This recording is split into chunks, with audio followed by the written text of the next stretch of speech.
SWAT vehicle just rammed right through it.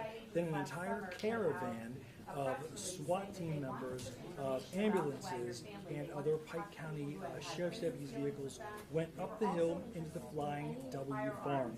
We did see a deputy's car leave a short while after that. The windows were shaded. We don't know if there were any additional arrests made there, but we certainly hope to get answers from Mike DeWine here and Sheriff Reeder in just a little bit. We're told they walked in. I did see them pass through. This will be a couple of minutes while all the cameras in this room get set and ready to ask questions and hear exactly why they arrested the four Wagners earlier this morning. We don't have an exact time, Rob, as to when that went down, but hopefully we're going to learn it all here in just minutes.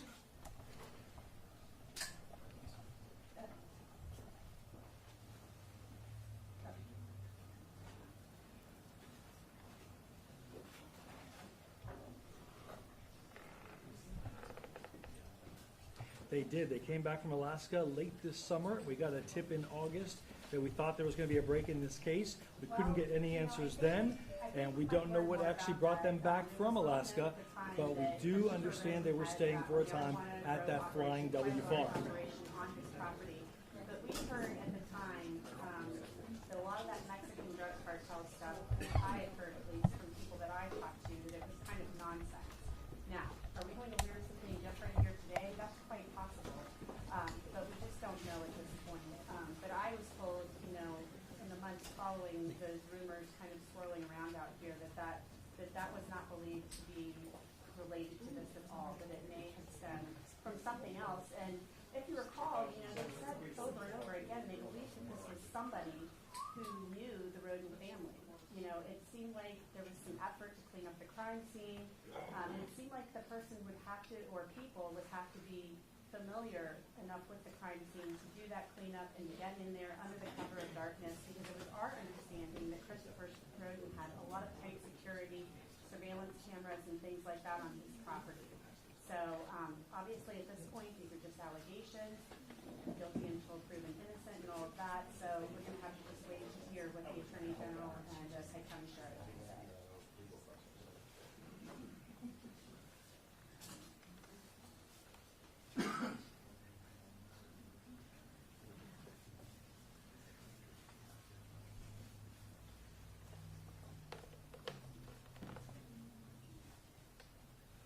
Well,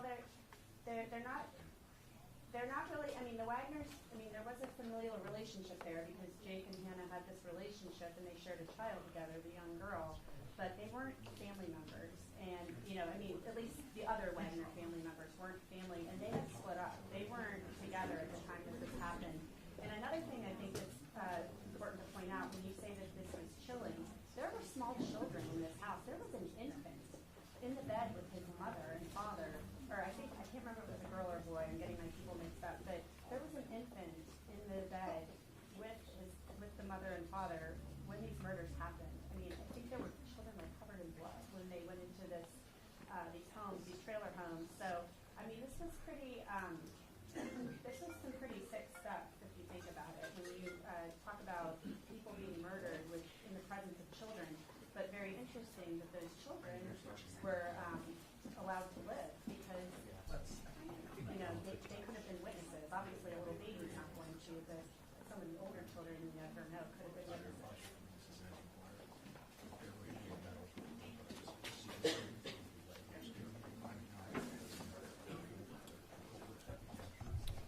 1 minute warning.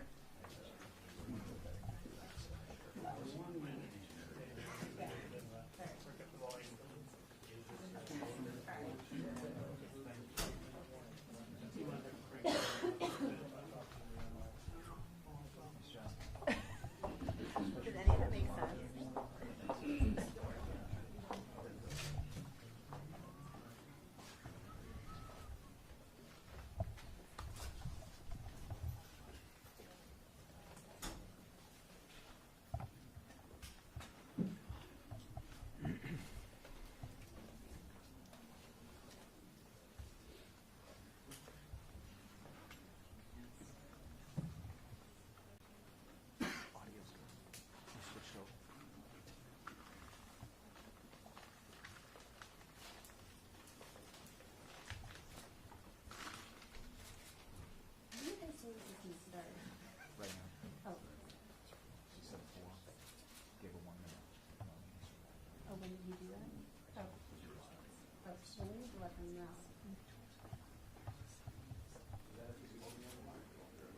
I didn't, I was talking, oh, yeah, but I didn't hear that. Sorry, I didn't hear it.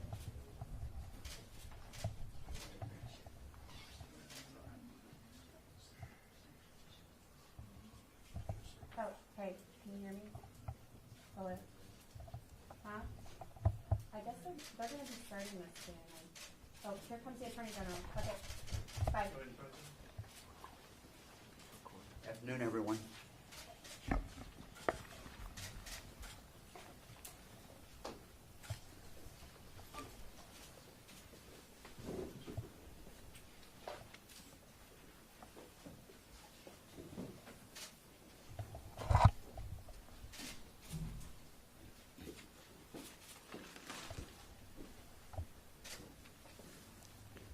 Well, good afternoon. We promised that the day would come when arrests would be made in the Pike County massacres. Today is that day.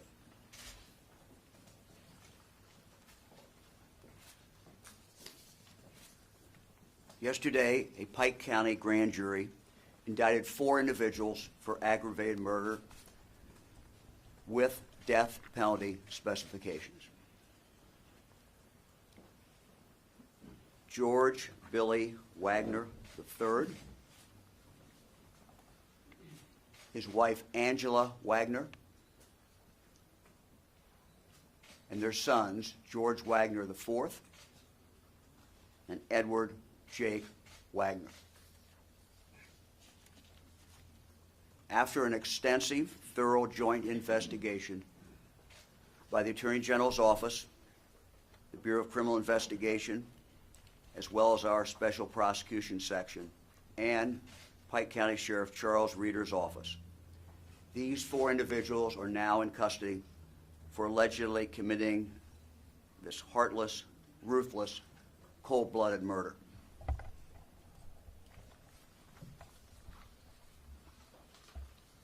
These are the faces of the victims, an entire family and members of their extended family, massacred.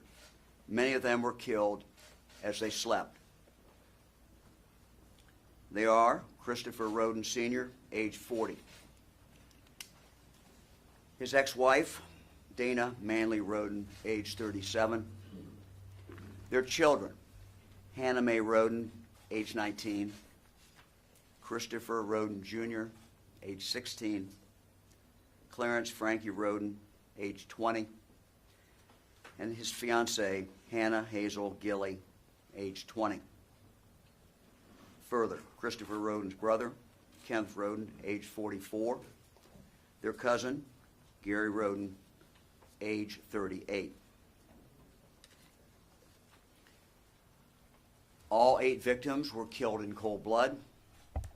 They were shot in their own homes. They were brutally and viciously executed.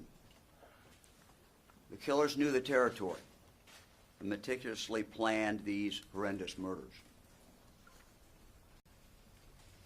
The 8 victims left behind an extended grief-stricken family, including 4 young children. Thankfully, in their only show of mercy, the killers spared the 3 children at the scenes. Children then ages 3 years of age, 6 months, and 5 days. At the center of this case are members of one family whom we believe the evidence will show conspired together to kill these 8 people, 8 of their friends. 4 members of the Wagner family, a husband, a wife, their 2 adult sons, are all now facing numerous charges, including 8 counts of aggravated murder each, 1 count for each victim.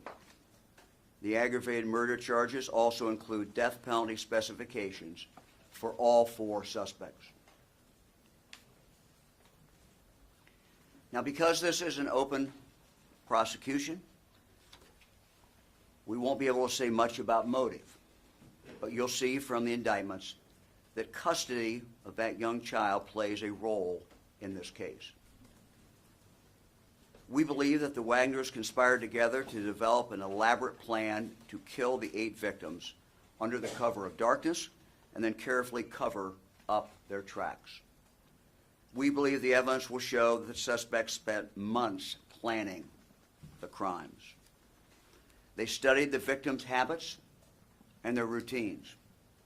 They knew the layouts of their homes. They knew where they slept. And then after executing each victim, we believe the evidence will further show that the suspects tampered with the evidence, such as the victims' phones and the surveillance cameras on their properties. Now, as in all killings, even those that are methodically planned, mistakes are made. And it's our job to find those mistakes. We've been gathering evidence in this case for about 2.5 years. In July of this year, at the request of prosecutors with my office's Special Prosecution Section, along with the Pike County Prosecuting Attorney Rob Junk, a judge impaneled an investigative grand jury to meet regularly to examine all the evidence we had collected over the course of the investigation and further to gather additional evidence. This investigation began the day of the murders, and with investigators discovering the last piece of significant physical evidence on October 30th of this year. The examination of that evidence was completed a few days later on November 7th. This particular evidence, along with all the other pieces of this giant puzzle, all the other key evidence in this investigation, have led us to today's charges and arrests. In addition to aggravated murder, these 4 family members are also charged with a number of other offenses.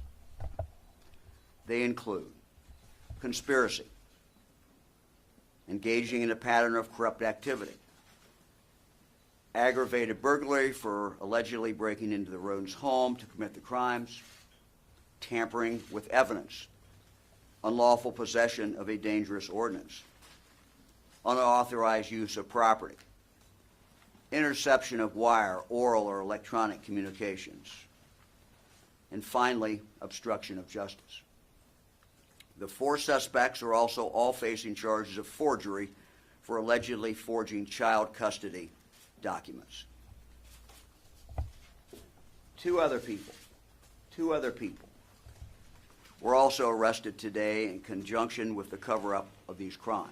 And let me again emphasize, these 2 individuals were arrested in regard to the cover-up of these crimes. Angela's mother, Rita Newcomb, and Billy's mother, Frederica Wagner. The charges against these 2 suspects relate to their alleged actions to mislead our authorities. Let me just take a moment to thank everyone who's been involved in this investigation. Without question, this has been by far the longest, most complex, and labor-intensive investigation the Ohio Attorney General's office has ever undertaken. It's been the most sophisticated, the biggest operation BCI has ever undertaken. Our investigators, our analysts, have lived this case, have lived it. It has been all-consuming for them. But each one of us pledged never to give up. And not a day has gone by that we've not thought about the Roden family, the Gilley families, and the Manley families. Our team of state and local investigators and prosecutors has been unconditionally dedicated to solving this case. They sacrificed time with their own families in pursuit of justice for the families of the victims. From the arrival of our BCI crime scene units on the morning of April 22nd, 2016, to now, we have never stopped working towards justice for the victims. And I asked my team to do an estimate, and this is all it really is, of the amount of time that was spent in this investigation. This would include the time of the sheriff's office. This would include the time of BCI. This would include our investigators. This would include our lab. and it was tens of thousands of hours. No way really to know exactly. We have followed more than 1,100 tips from the public. We conducted 550 interviews, served more than 200 subpoenas, search warrants, and court orders, and tested more than 700 items of evidence. The team also traveled thousands of miles to 10 separate states as a direct result of this investigation. That includes some very significant time in Alaska, where the Wagner family moved before coming back to Pike County. Our team used innovative new technology. Well, let me just tell you, what solved this case was just hard, tough police work, day after day after day. These men and women never gave up. They were as frustrated as we all were. They wanted to solve the case immediately. But they continued to work and put the pieces of the puzzle together.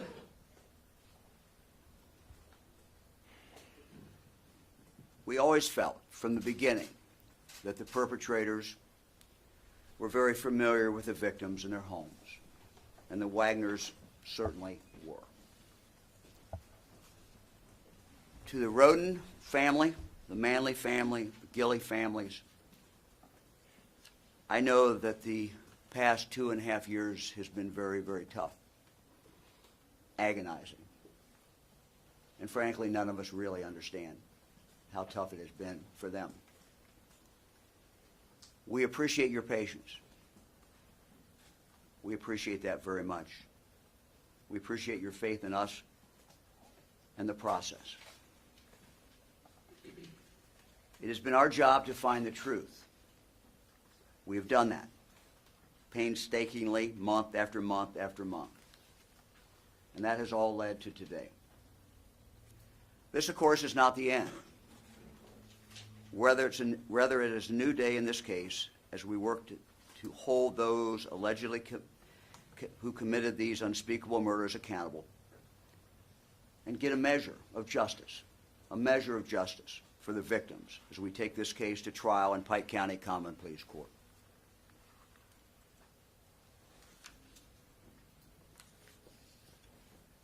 I want to again thank all the investigators, all the analysts, everyone who has worked on this case, and the prosecuting attorneys for their steadfast determination to solve the crime. They never wavered. They never gave up. They always thought they could solve it.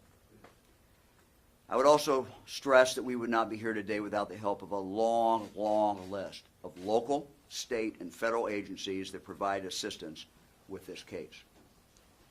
More than 4 dozen agencies provided some support in this investigation. This was truly, truly a collaborative effort. Let me just say that Sheriff Reeder has been a great partner.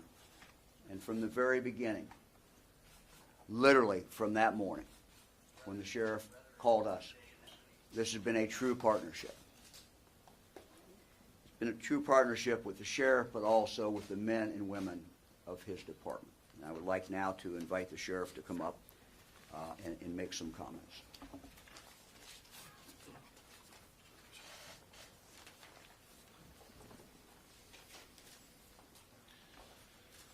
Once again, I would like to let the family members know that my thoughts and prayers are with them, as they have been daily since April 22nd of 2016. I'd only been sheriff of Pike County less than a year before April 22nd of 2016. And that day changed a lot of our lives, including mine. The images of the houses, the bodies, the scenes, I can never erase them. Even 20 years of law enforcement experience cannot prepare you fully for a day like that day. Every single day since that day we have worked as a team to figure out who did this in Pike County, where I have spent my entire life. we have obsessively focused on solving this case. We've been patient when it was painful to be, running down every lead, no matter how small. But it all has brought us to this day. Today we have the answer. Members of one family conspired, planned, carried out, and then allegedly covered up their violent act to wipe out members of another family.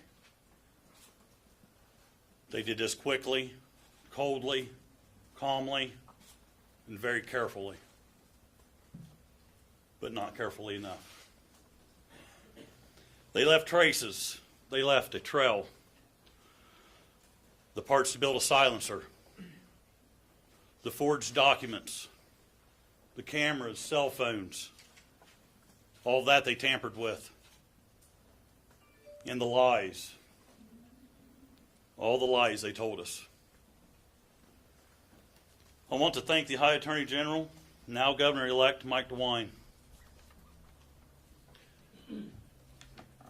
When this first happened, I responded to that horrific crime. I made several calls. One was to the Attorney General's office asking for assistance. One was to my Major Dave Roos asking for prayers. And the other was asking for the victim services from the High Attorney General's office. Because it was something that I knew I had never dealt with, and certainly anyone coming before me or behind me hadn't. And he made a promise that he would stay here in Pike County. They would not go. They'd not leave us. They'd be here to the end. And today that man stands beside me once again to let you know that that day has come. That the arrests have been made. The team went nowhere. They stayed here. And they took care of Pike County like they said they would. He has been a leader I want to be by my own side in an investigation like this and in the journey for justice. He and his prosecutors, along with his team at the Ohio Bureau of Criminal Investigations, pledged their commitment and resources on day one, and as you see, continue to show that. Pike County is a resilient community, very small. I know it's been tough to be known as the place where 8 people were murdered, but we are much, much more than that.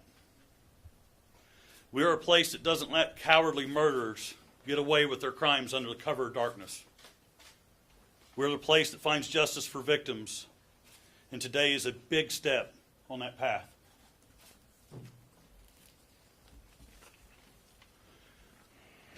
We will continue to welcome any tips and information anyone may have.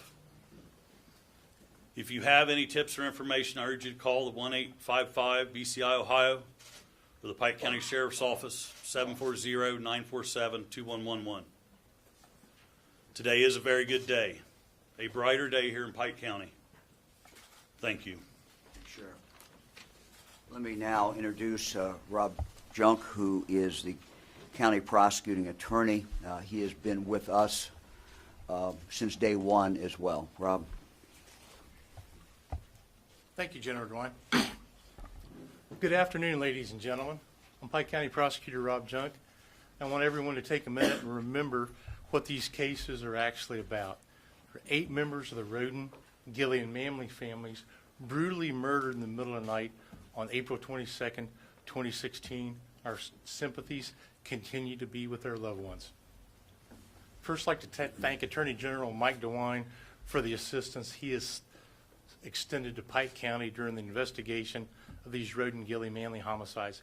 He and his staff, especially the BCI agents, the men and women of BCI and their analysts, and their attorneys in the Special Prosecutions Unit, have been invaluable to us here in Pike County. I also want to extend a thanks to all the other law enforcement agencies who assisted us as well. We're a small county with correspondingly small staff and budgets. And this investigation would not have been possible without Attorney General DeWine's and his office's assistance. I want to thank the BCI agents and analysts who spent those countless hours working on the case and never gave up. I'd also like to recognize Major Al Lewis of the Pike County Sheriff's Office, who recently retired and wanted to finish this case out. He spent the same amount of time as the agents and analysts and was with it for day one. He was an integral part of it and there from the beginning. And now that this investigation has concluded and these indictments have been issued, we now enter the prosecution phase. And the issuance of an indictment by the grand jury, I do need to emphasize, is merely a formal accusation. All these defendants under the law are presumed innocent until proven guilty beyond a reasonable doubt. I want to emphasize to everyone that this will be a long process. We have 4 defendants charged with the homicide of 8 victims, and all 4 of them with death penalty specifications.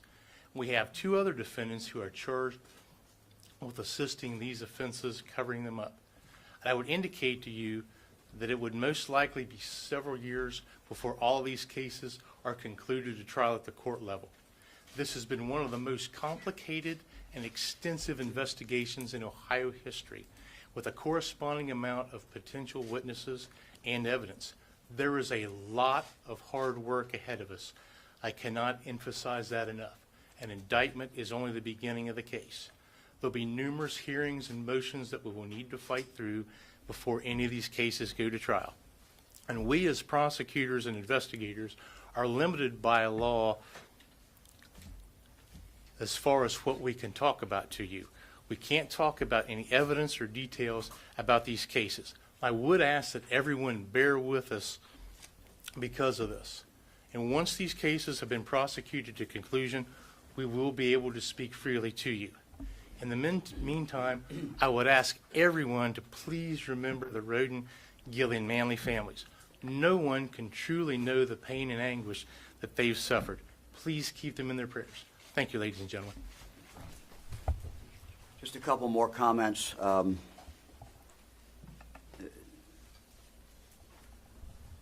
One thing I think for the citizens of Pike County in this part of the state that we should point out, we have absolutely no evidence that anyone else is involved. We have absolutely no evidence that anyone else is involved except the individuals who are arrested today. I also want to reiterate what the prosecuting attorney said. These are all allegations, and we always must say this. The defendants who are arrested today are presumed innocent until proven guilty. This case will be prosecuted by prosecuting attorney Junk and special prosecutors from the Ohio Attorney General's office.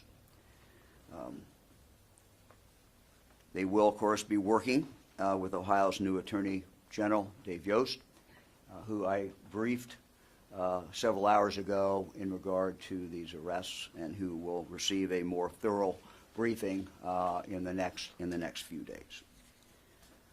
We're more than happy to respond to any questions anybody has. Where is Sophia right now? The little girl. My understanding is that Children's Services is involved, and that's really all I can say. Mike, that last key piece of evidence you alluded to that was found on October the 30th, can you at least give us an idea about the type of evidence? It was physical evidence. I don't really want to go into that further, but let me really be clear. This is not a situation where you had one additional piece of evidence that was tipped the case. This is a cumulative process. This has been a very meticulous putting together of the pieces of the puzzle. And for many of you, I used this example in the past. It is like a 1,000-piece puzzle. And you just literally, because we had no witnesses, everybody who was a witness was dead. And so you start with nothing, and you start putting those pieces together. So this was one more piece. I wanted to make sure I gave you the dates so that everyone understood this was a continuing process. Have you spoken to any members What of do the you know Roden about- Wait, right here. What do you know about why the Wagners moved back from Alaska? I can't comment on that. Have you spoken to any members of the Roden and Manley or Gilly families? Yeah, we met, the sheriff and I and the prosecutor just met a few minutes ago with many of the members of the family. We wanted to talk directly to them. As you may recall, we've met with them on a number of occasions in the past. We wanted them to hear it from us. before we actually held this press conference. Attorney General, how did the Wagners conduct themselves when they were arrested today? You'd have to ask the sheriff that. I have here the places that they were arrested. And I'm Stuff out of your way, I'm Sheriff. very thankful that I can report to you that the arrest went without incident. No one was injured, neither suspect nor law enforcement, and that the children were fine. And again, Children's Services are taking care of the children.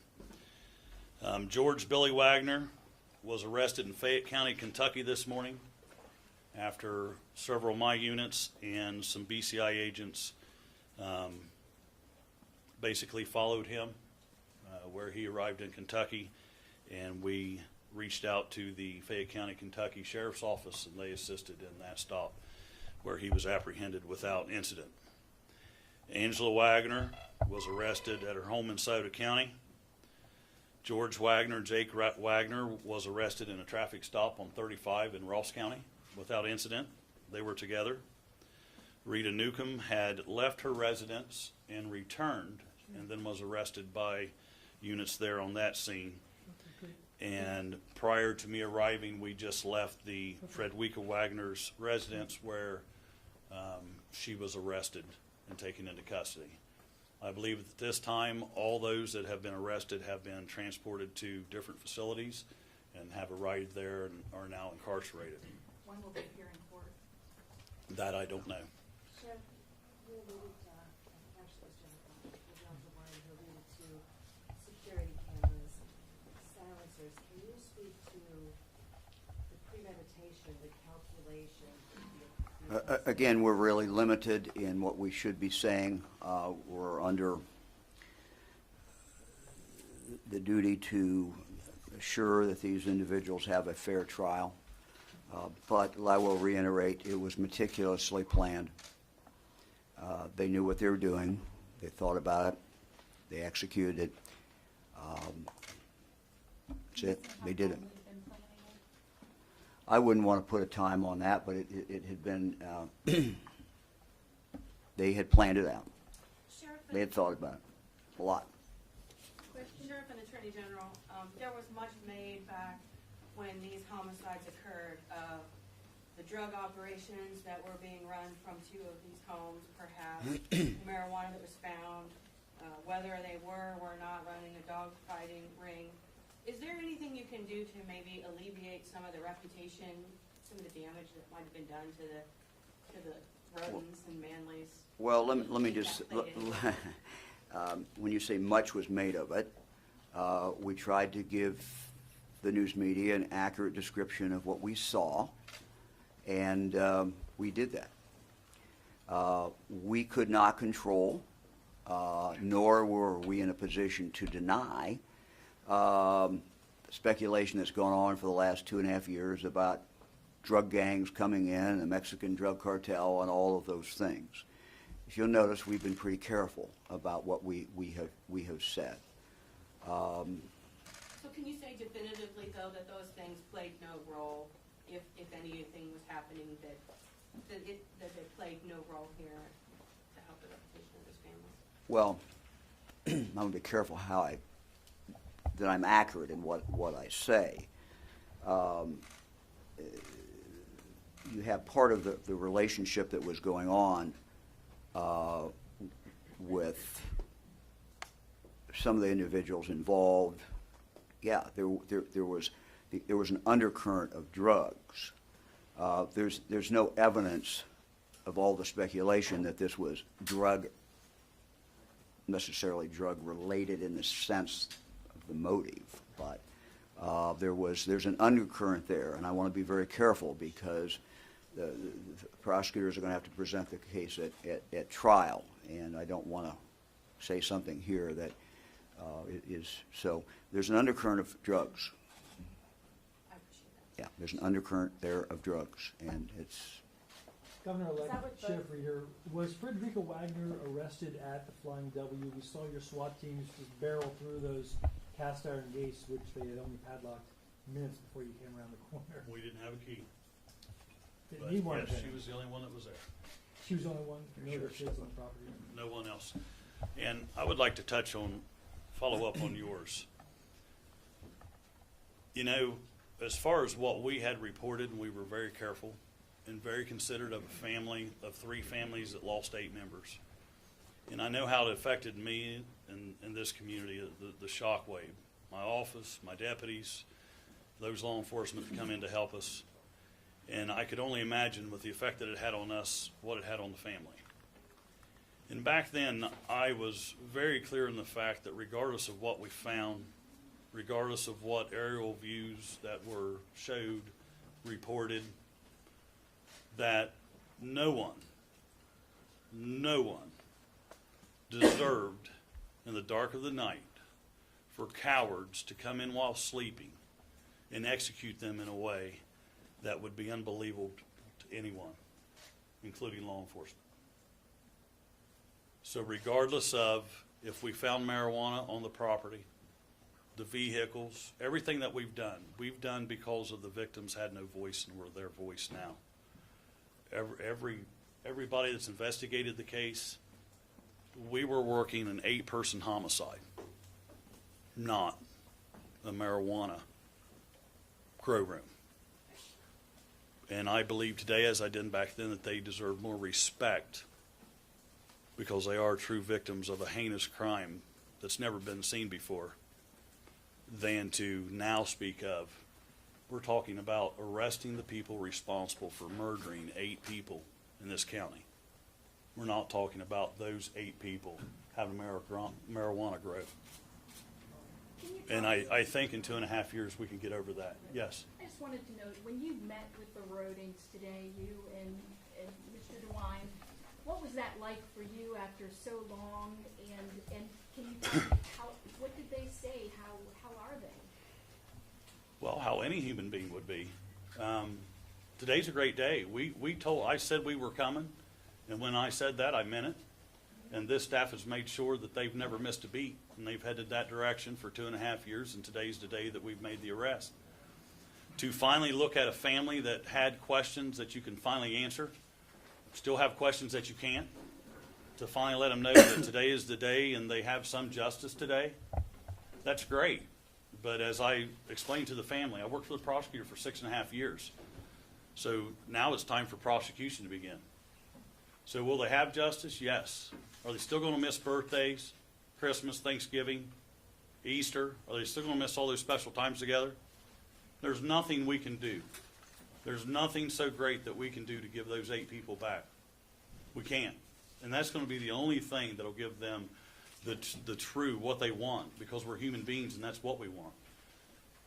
But we've done what we can for them. We've met with them first out of complete respect for the family and what they've been through. They've lost other loved ones waiting on this investigation. I can't make time stand still. Neither could the investigative staff. We're here today. We can be sincere. We can keep them alerted to what we're doing. We can keep them apprised, like the prosecutor said, on the prosecution end of it, of what to expect next, what's going to be filed. Like 100 motions, I believe the prosecutor spoke of. You know, so in my heart, it crushes me that, yes, I can look at them today and I can be happy. The team's done great. We're here today with you saying the people's in jail. We've got them. But now we begin the prosecution side of this, and now the family's going to have to wait again. They're going to want answers again. They're not going to understand some of the things that goes through the court process because prosecutors do that, not us. And again, I feel that they're going to be victimized because they've got to be at court instead of at home together. They've got to see this again tonight. You know, you guys are doing what you do. We do what we do, and I appreciate you greatly. But the family gets to see this again 2.5 years later, reminded of 8 lives lost way too soon, reminded of everything that they've gone through, reminded they've lost more waiting for this that never got to see this. And they feel guilty about that. And so do I. But in the end, that's what I believe when talking to them. I wanted to prepare them. Yes, today it's a great day. Justice is here. But it's going to be much, much sweeter when the prosecution's done. But in that, they're going to have to get through a whole lot to reach that stage. They're going to endure much more time than they've endured already. The Wagner family attorney has said the Wagners look forward to their day in court, and that they hope that the true culprits of this crime are finally apprehended. And so, Attorney General, first, want to ask you to reiterate, to be clear, there's no one else that you have is suspect in this. And could you share what Attorney General-elect Yost's reaction was when you spoke with him today? The Attorney General-elect Yost was happy and congratulated the team. And I don't have any comments in regard to what defense attorney said. I'll go back and what I said before, and I think this is important for the people of Pike County in this part of the state, that we have absolutely no evidence that anyone else was involved. The people who did it are in custody. Can you say how quickly the Wagner families kind of came up as the suspects in this case? No, I'm not going to go into that.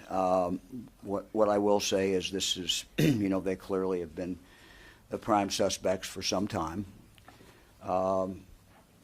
Cases sort of take on a life of their own.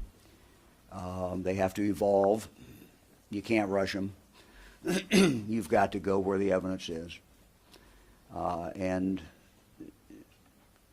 We continued to gather evidence, as I said, up until, a few days ago. So it's a cumulative process. But they certainly were the prime suspects for some time, but we've continued to gather evidence since then. I know that you said that you're limited in what you can say, and I understand that, but as far as the... Wish I wasn't, but I am. Well, I wish you weren't either. I wish you could tell us everything, but as far as the people who were actually at the crime scene that night, was Angela part of this? Was she at home with the kids? I'm not going to comment. I can't comment on that. Okay. The indictment, you all can get copies of the indictment. We can make that available if they've not been made available already. And you can look at the language in the indictment. Can you speak about the rationale to not naming the Wagners as persons of interest, considering they were early suspects? I didn't say they were early suspects. What I said was they've been suspects for some time. This has been a 2.5-year investigation. These were decisions that we made. And as I said, every single decision we made, every major decision we made, every decision we made was focused on finding who did it, finding the truth, and being able to successfully prosecute a case. Could you speak to the fact that, given the horrific nature of the execution-style murders, speak to kind of the remarkable absence of forensic evidence at the scenes? Well, there was some forensic evidence at the scene, and again, one of the things that we're cautioned as prosecutors is to not really talk about the evidence, so I'm not going to do that. What I will simply say is that, they were careful when they committed these horrendous murders. They were clearly planned and were executed very carefully. Sheriff Reeder, can you speak to, I understand there were threats made against you and your wife and your kids, essentially a target on your head from the Wagners. Is that true? Can you speak to anything? I can say that I had no direct Microphone. threat from them. Speak up. Wish you there, sure. I had no direct threat from them to me. Being a sheriff and having a case like this, you use caution. I've seen their work. I know what they're capable of. So we've been very cautious, making sure that security plans have been in place in my home and others. And, we're still relevant today. They're all in jail. I'm very pleased. The custody issue, is that at the epicenter of a motive here? You described yourself recently, you have struggled for so long to understand why. What could possibly motivate someone to do this? Is that at the epicenter of this? Yeah, again, we have to be careful what we say, but there certainly was obsession with custody, obsession with control of children. I just might tell you this is just the most bizarre story I have ever seen in being involved in law enforcement. I mean, when the entire story, as it will unfold at trial, it is just, it's just amazing. I have to ask the follow-up question. Were this many people targeted, so there would be no one left to try to claim rights to that child? Well, you can draw your own conclusions to that. I don't want to speculate there. With regard to the other two arrests, can you elaborate at all about what is alleged that they did to try to cover up? No, this has to do with cover up. Again, I'll just reiterate, it does not have to do with the murder itself. It has to do with covering up. To be clear, that those are the two grandmothers? That'd be correct. Quick question. for Yeah, it's Mr. two grandmothers. It is indeed. You mentioned there was an obsession with custody. I guess would you mind talking a little bit more about that and what it meant? Well, I really am not going to say much more than that. There's a fixation. There's a question of control. I really, I'm not going to get further into it. Quick question for Mr. Junk, sir. Can you explain the bonds process right now, if there is one, or the situation and the next steps? I understand you can't give a detailed timeline, Right. but just to lay out the next steps. At this point, how things work is we'll be making arrangements with the Pike County Court of Common Pleas to have each of our defendants have a initial appearance through the court, be in front of Judge Randy D. Deering. And how bond works, under the law, it is possible to hold an individual who is charged with capital murder with no bond. The court has its own bond schedule it usually refers to in other types of cases. Obviously, we will be there in court arguing bond whenever that happens. Right now, we don't have a time frame for you, but I imagine it would be in the next few days. That's one of the things we need to do actually when we're done with this, is work on the scheduling on that as well too. They're also with the defendant in Kentucky. There will need to be extradition hearings involved as well too before he's brought up before our court. Let me just add one. I would just add one additional thing. It's my understanding that lawyers representing them would have to be death penalty qualified, so it would have to be the right lawyers. This may delay that a little bit. I don't know that, but it could. Have you completed your searches of all the properties involved here, or will there still be more reasons to go back on each individual property and re-examine them? Well, I don't think it would be wise ever to say that we would not go back and do further investigation. So I can't give you anybody that guarantee about anything. I just, I don't think that would be wise to say that when we don't know that. Obviously, death penalty cases are very expensive, and there's going to be 4 of them here. There's soon to be governor. Will the state be able to help out with those costs? Because as Sheriff Reeder pointed out, small community, small staff, small budgets. Yeah, this is a problem, and it's a much bigger problem than Pike County's problem, but it's exacerbated by the nature of these cases. We have 4 individuals. Pike County is a small county. We clearly have to do something in Ohio to make sure these counties have the ability to carry out justice. And I'll let it go at that, but it's certainly been a concern of mine before the Pike County case, but it's been really driven home to me during the last 2.5 years. Pike County has received some help, but it's still been a huge burden on Pike County. And the trying of capital cases certainly is. Given how small the community is and how big this case is, prosecutor, are you confident you can impanel a jury in this case here in Pike County? Actually, that is a very good question, and that is actually a question I am not able to answer with a yes at this point, too. That will be a determination by a judge at some point, and that is a very good point to bring up as well, too.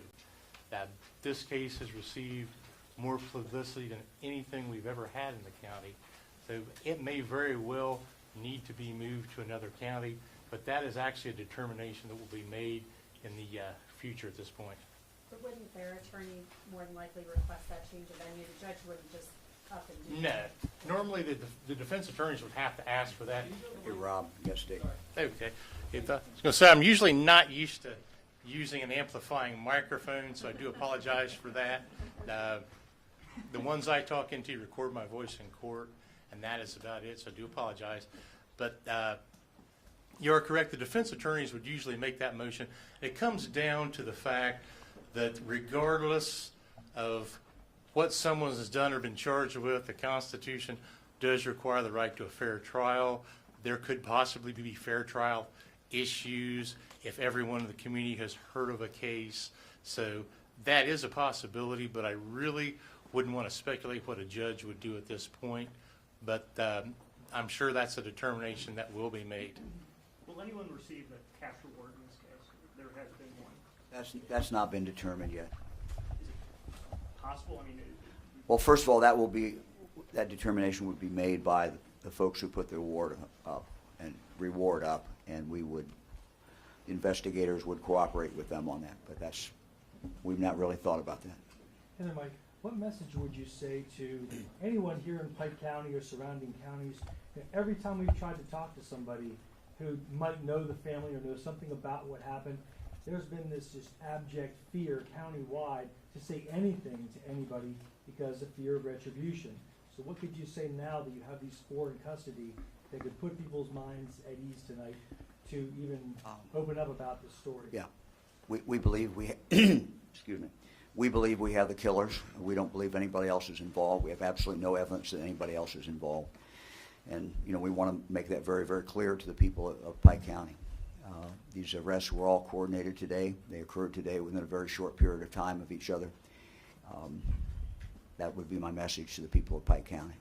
Sheriff, can you tell us, what was Billy Wagner doing in Kentucky? Excuse me? Can you tell us what Billy Wagner was doing in Kentucky? I have no idea. The only thing I know he was doing in Kentucky was being arrested. I don't know why he went to Kentucky. Did you have any evidence that he knew you were coming and was trying to? No, ma'am. Okay. So this was a total surprise to them. Absolutely. Hadn't they said in the past that they would never be taken down alive, that it would be a firefight to the end? I'm not aware of that. I have no idea. Okay. Not aware of that at all. No. Anybody else? Will the suspects be kept apart from each other while in jail, in custody? That's my intention, yes. Anybody else? Where are they currently incarcerated at, the ones that are in Ohio? Wow. Hold on a second here. Pickaway County, Franklin County, Pickaway, Franklin, Ross, Delaware, Butler. He missed that boat because he's in Kentucky. When he's done, when we extradite him back, he'll be in Butler, and then one other. There's six places. One place has 2. Pickaway has 2.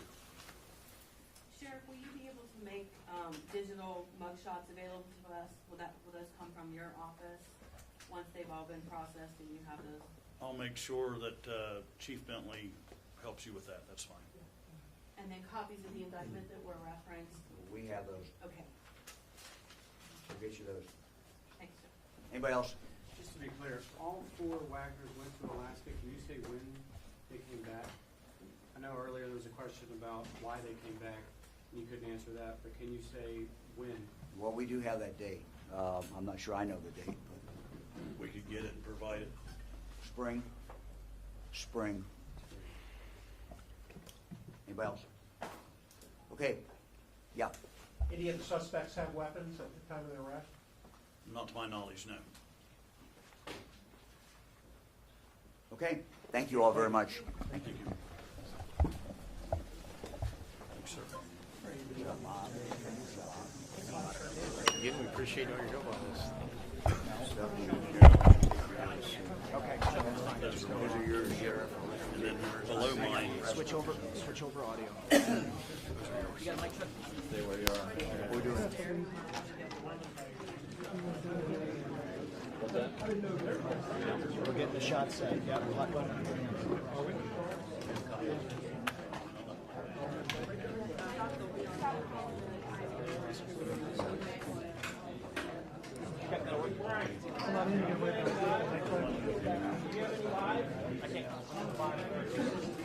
I'm ready. We're up. You got me, Rob? I fixed it. Lee fixed it. There's going to be a Lee million fixed it. people talking. Loud cues, please. Lee says he has fixed it. Can you